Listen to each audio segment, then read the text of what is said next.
sain với mi à hết là Mizoram mà remna Mizoram in remna kan nei na đi hết lại muốn là in không na hun chata lần man min siam sakha chu wang chuan tai muốn là tam takin kan in không thấy hi along om cái tia chu wang chuan in amma sain pathian ne na long thu ka soi do nè lại đấy mà thì lão biết cho nên trồng rồi nó tụ khăm lâu thì lên à chú sấy thiệp tỏ lâu na cái này hiện đi cái là dám không làm gì bóc sẽ buổi khác cái thì không mấy chú bằng cho nên anh ấy khác ta là khá min lâu thiệp sắc sáng tụ lên với nhà hiện cái dám nó sẽ đủ chưa report khác hôm masala mà khá đi lâu này tổ thống đó khá đi han soi masak le kha khacha ka hemi US visa kan han ti ta kha boy tak chungin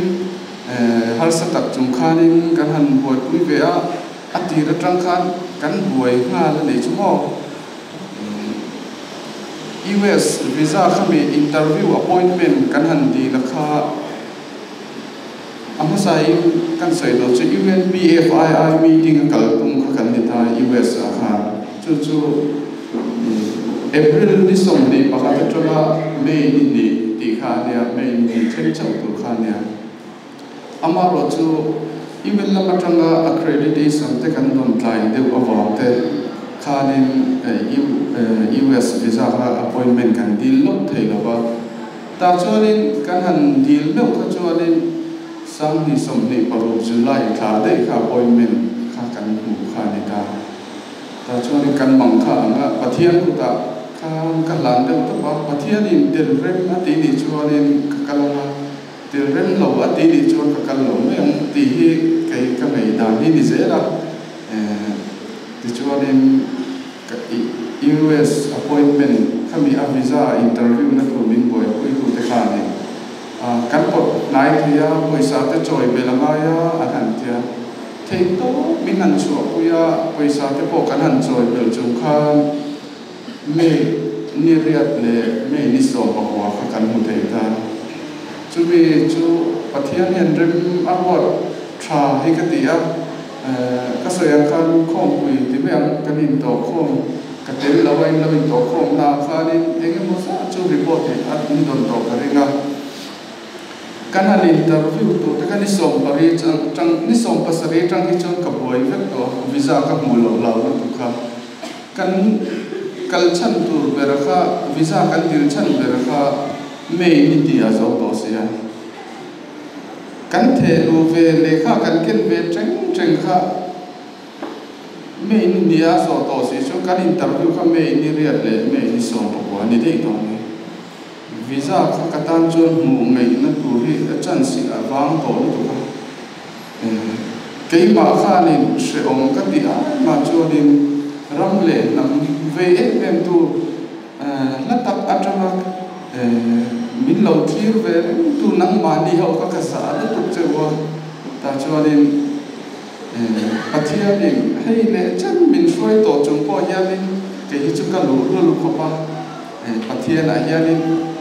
cái in là tay từ chúng anh nghe đi cả lỗ thấu thả thế bên đây mà sẽ bắt thiên là thổ rồi ta cả lỗ là thỉnh bắt đầu bên cái đình vua sẽ cả cao là cái khăn quỳ sa cái này tầm lỗ và khăn mi quỳ sa cái khăn tu cái hành đã tu ta thì khá đến bank statement trả ta cái khăn xiêm mà consular cái khá đến anh nghe biến rộng thì ngày đó khá nên ni som pa cái interview này ni som pasari trang hiện cả ngồi rùm tổ bên cái mà hiện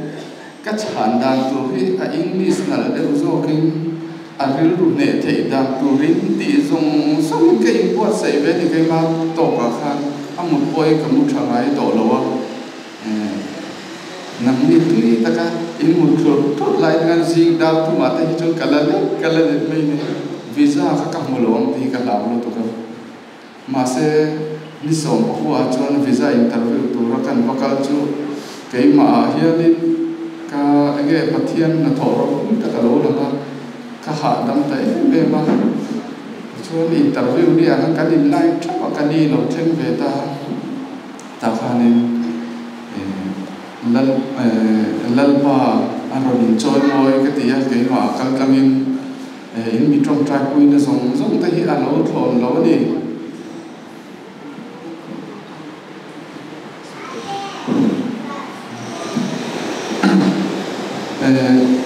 pathian na tho hi alo lang na sai be mani ti voi ni a ya na sai ve ka cha ka sai ang kha ka phak ko kim hung ge ngai tu an ma ni in visa mo thei tu ra an lo tuan song ta ka i bo sai ve ni asa trong ne lam khan ka ti te trong mang a English word man chin ege min pe ko lo chuan in history ka shil vak la cái impact lụy ti rằng thì khóc kha đi cái mà trận điểm ngày na kha ảo về đi chút tiền khóc cho cái mà khan cả lỗ phải về mà sẽ các hôn là lỗ thêm á Indian passport mình còn phải rồi lên anh tia anh ấy cả lỗ chân mình tia thì cho nên even BFII meeting US cái này cả cái đồn chú zoom chú mình zoom ta cả cả ta exam cái là lỗ coi bank statement thì mình hẳn thì sẽ các buổi tu gì các ngày tu mà sẽ lalpan min lia kwa cái mà anga visa mo sam khanom ve nge ple ka ti chu aro pui ka ti tu ka kha interview min interview tu ber khan zo na ka pakhat chi min zo ta enge US ai ka lu chan ti chi kha min zo ta ne ti chu anin cái la pek chu kan han nervous na sa khopa even United Nations Permanent Forum on Indigenous Issues na accreditation min pe kha han submit del mai kan tum kha ani lo zo Geneva kan submit an boy te mayan mani zo kha an entry ke US ka te se ka accreditation submit ka Geneva ni mok se an hau tu pa bera kawa heta tranga metar so panga velan kal so nan en dikati khani anh nuôi cho nên visa khai mình bẹt thấu tung khan aron kal paya cái khan này madam cái lệ cái bẹt chỉ khai định lâu dọc cái bẹt không ai tất nhiên mình lâu được tràn là hay cái lâu hay dọc tụ hi nia cái tita cái bẹt po khai thi thấu này cái cả chân tụ po khai mà sẽ en po en bom mal lâu khan min ti ha lu tu cái lâu mà ti your visa is approved thì ngal chú ta cho nên cái mà hiện in chuan là tu re hiểu là bao chú aro quỷ cái tiền với đi hiện sale cái cha không in gì ngài hiện cái trong cam thiểm gì thì đôi đi đó cái thiểm lâu gì gì đó cái sao không thiểm gì thì đôi đi đó in mà cái sợi ngân mang bốc xí đâu abun berso lalpa nên cần tiếng anh đi khá với đi hiện in sabah in mishet bui ulang chú aro quỷ cái tiền các vị lúc này nên vai ba cácทีมายาผู้ที่ลำพังvai MS Physicsอันนี้ Nuclear Physics zil tu kan US akala tu ma các vị lúc ấy này interview anh interview zong các shefet anh ấy cái chút exam này là cái đại lạc lâu thế nuôi sống đi trong cái nuôi sống thùng apa bây giờ cùng cái ta lạc lâu hay cái chút nuôi giật đi giật thùng chỗ anh ấy tu report anh kim document này thì chúng ta nên chúng ta US trong university trả được cái offer letter anh bé job placement part time job anh ấy tu song này anh bé chúng ta nên atlang talawa consular mà khá là trâu tốt này chút tiền có chút thì là nó supply khá nên cái về chỗ các cả chân chắc không mình cho ta lần bản này cho anh kiếm bị lâu thế này đi khá với địa nhân thấy được cho nên UNPFII các căn lầu cái khác anh nghe hết tiền ha thì cộng tác chân dễ thì anh nghe đi thì các ngày tuổi nó sắp về á mà sẽ với đi tranh hiện ăn chán nó không một chỗ dễ là đi chú ở bờ chân nam phát hiện đến rem mà thì cho tuần July ní sòng bali để ní sòng bariết hiện cả cái Geneva hiện expert mechanism on the rights of indigenous people thì meeting à lệ đó na chu ngata chu dal panin bu sei na tan min lo tua kalau ho atang hianin ka buai ngara adik taka chuanin ma US visa kan handil zo kha ina zan khat chi ka riak mana atu ka serchip lama zoro lama kan president kha bora lawangin headquarter president khan ipol handin te an nisia zoro headquarters ai ni tel thei ge min te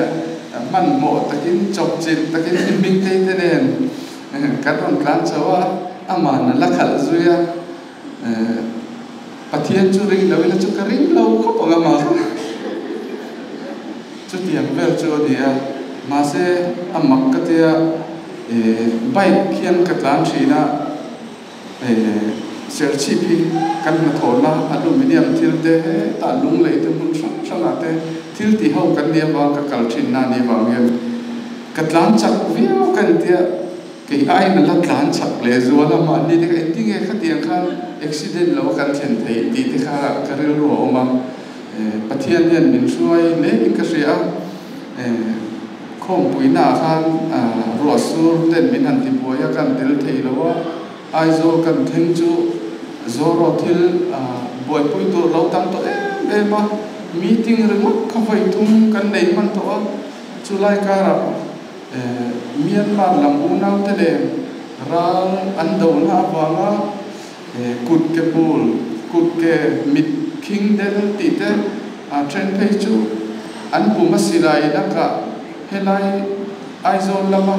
an enkol ti ho zong te kan han fang ko le khang zong te khan lalban min lo bo sai ni ka ria tun Geneva atan hian UNPFI khan kal ta ina kavan in no sarum don em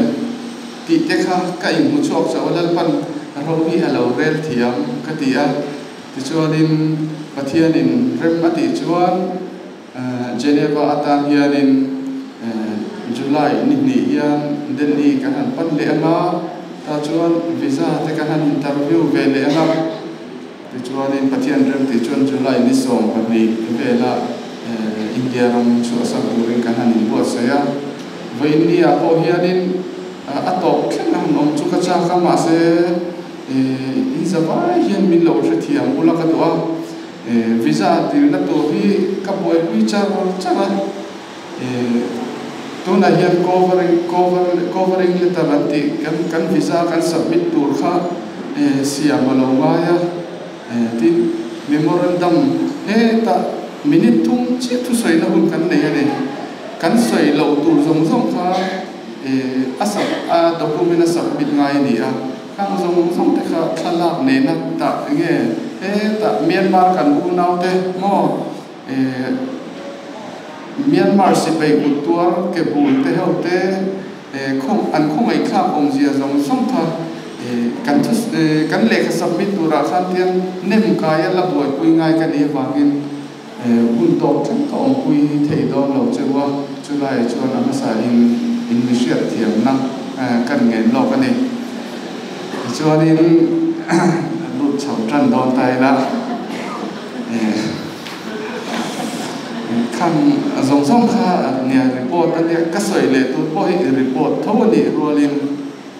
tôi là cắn sợi lệ tôi giống đi chú với India cắn lâu cả không chăn thế even noi neng angin nge min ngai ti te po he soi chua le ka duwa aro pui ka ti chu khom puya ka tel lawa ka tel lauka chung khanin kan tung kan nei le ma hian yu in atang ten le kha poi mo te ka dong le a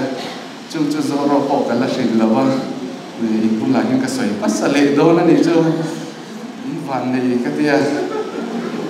ti chuanin pathian yanin ka ti thina zofa te hi min lo ma me ma atira khan kamal tran de mo ke mo ka ti a ram le nam hetia han khai chuai lo zalen na chung cha ma hian ka hriat lo khan in helai mun a hian apung puiling le tin pathian te na in lo dil thin ti kha kan han ria kha ka tha hi a me ma tu na po hian nge ke ma hian he mi ko ma hi chuan zam na hi ka nei to lo ni pathian zara a chan chu kan nu ma mi tam tak he zalen na du tu te in lo omani ti ka she then ka kha mo nga kin ke ma min lo sei se la emo in shevek to nga mani ven chewa po indian ti kong mai ni ti chu in chuak do chong lo in lo ting don lo min ti boy to ka boy ka tong ve che na ni mà sẽ nghe một những cái lũ rất là cái mà nhân có anh soi và các bạn nhân cái tụng thế cả bấy sĩ thế thì anh nhìn về ngài đâu này hoặc cho nên với nia gia nên chú riêng rồi chú cần một phép khi trái cái gì cần tin hồn hi niệm lễ em một mà son lâu lễ em một cái tỷ la gia nên cần tụng lâu nhân lên phần na thôi kun masalama te po kalau soi china ke mani rungata kan dik na le chan vo te kan thiam na te kan fin na te ne na ke kan pen chuanin line khatin akal mora ke ma po hi aru kak chuan ka be hi adong ve china ni chuti rol chuan ama ro chu lal pan nan hon thok tak tak mai chu kan chen ram zong ti hian an ron boi chawa ente kan tiang US le India in le Chin na trae me bo kha thok le khada nan che tu me ya chu tiang bokin Bangladesh le US in le Chin na thalo boi na zong kha ron tha aron fel le to kha tiang kha nin kai mani pon geopolitics kan ram dan khovel dan kan thirian tia kan kal ro hian min zui ni hian ka ria ka soi fia thiam lawa min te bo lai cha ni lal pa na tho hi kaman thiam to lo achak lu tu hi ke mani lampang hi enge kan muang to so karim khom thiam to lo te ka ti hian thi nei lal pa in min lak chu atum da na kan ram then mi tam takin an la window ve me lo an ti te chen khatin ra lan do ve me lo an ti te lal pan kan ta na man ruwa man dan te hi ala ron soi zel zok tu ra kan nai kai trong kam ka thiam lo wa ti chuanin tu na hianin aro pui ka ti em chu kan ram le nam tlan shang kan ong dara kan ong na mun chewa boy na kan to ka lal pa min pe lo ni renga chu bang chon kan van nei ka ti lal pa hianin min lo van do te min lo van ngai sak kan thiam lo te lu ne UN voi khat meeting kan kal pe chu kan bo ro pui lu tuk ma se min shuai thul chong si lo min har sat ka visan mu thei lo lai min shuai thul chong si lo poisa ni se mi ang kan ho sa lo chung kon kan kal ve le zel mai chung som in thora te kan tran ro la te ni ti ka sia aro pui ato khen ni ka mak le to ni ading tak chuan chu wang chuan in vo India hianin kan tan te kan ram le nam tan te in trong trai a lo mom chu ti ro chuan pakhat han request le ka duwa kan soi fo thin angin kan ram he zalen na kan bu lo na hi chu shui zai sin te dai cha mai thei ani a chu ke ma di ku tai na ka ni chu la in lung rual thei lo na te ram le nam ma ngai thei lo na thin lung put na a zong ram kum ho bin heng zong te a hum ta ka dai cha a lo om thei na in agenda a ata ka ron tho le la ni thil hi pathian thu ne na han soi phak ka thiam lo wa ke ma thu nge pui soi chua dan ka thiam tok lo wa ama ro chu vo India hian ke kan pen tu na thin lung lal pan bin pek to atang hi chuan lal pa hi kan lama atang ani vo India hian ka thin lunga hian a thei le lawang a ti na hi ala om chin lo shim a akong hi akwal dewani achang hi chuan in han room ve chang chu nei ma se keima hian be don chin hi ala om lo wang hian lal pa hian min shuai don ani ti hi ka ring ve chang don chang ni hay lệ chân Geneva voi ni min suai theng to meeting voi thuma ka tel to chung pot kan la ring zo cho lo visa ka dil ron ken kon ama 100% ka le in kat le thei lo chung po hianin min suai thu cho lo cham che ve không mấy cái tiết chế na trang ấy cho nên mình sinh chân muông chi để ngày tuổi nó chân muông chi khi cái địa vàng kia đi thì tổ bài kia đi buổi theo hành tỷ trang khi cái này chế na mà sẽ lên phần mình cài xuôi tổ bài kia phải lệ thuộc mấy chế na mình lâu trong trai bùi bùa la cần thiếu tị thế lội đến sầu thầy nam công tin rèn har san na om thea te po kiam ro se ka tino ne zel the ya chak na ka ne the nan te khami tan te khan in mi trong trai pui na khan min te so fa mula ti kha kan soi the to ni se kha ti song kha vin lia ka soi the chen